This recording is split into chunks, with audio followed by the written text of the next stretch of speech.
Everything we see and feel is made of tiny particles called atoms. The oxygen gas we breathe is made of 2 oxygen atoms. The water we drink is made of 2 hydrogen atoms and 1 oxygen atom. We humans are also made by a lot of atoms. Atoms consist of 3 basic particles, which are protons, neutrons, and electrons. They also have electron shells to store those electrons. Each shell has a maximum number of electrons that can be stored inside it depending on how far away it is from the nucleus. The nucleus is the place where protons and neutrons can be found, and what takes up most of the atom's mass because electrons are so light. The outer shell is called the valence shell, and all electrons that are inside that shell are called valence electrons. Since protons are positively charged and electrons are negatively charged, electrons are attracted to protons because unlike charges attract. Take for instance a magnet where the south pole attracts the north pole. Since the valence electrons are located in the most outer shell, they are not too attracted to the positively charged nucleus. This enables them to be attracted to the nucleus of other atoms and move into them, starting a chemical reaction. The periodic table is a list of all discovered elements. There's a line which separates metals and nonmetals. Metals are located on the left of the line, while nonmetals are located on the right of the line.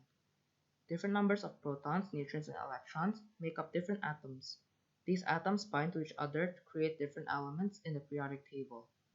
The 3 ways of how atoms bind with each other are through metallic bonding, which happens in metals where they are arranged in a pattern with valence electrons that are free to move in between the nucleus. Since electricity is the flow of electrons, metals are great conductors of it, because the electrons that enter are free to move around. Electrons that move around in the sea of electrons act as a glue, which strongly hold all the metal atoms together. Another bonding is ionic bonding, which happens between metals and nonmetals. Valence electrons transfer in this bonding, causing one to be positively charged and one to be negatively charged. Since unlike charges attract, the two attract each other. Lastly is covalent bonding. It happens in nonmetals where they share pairs of valence electrons.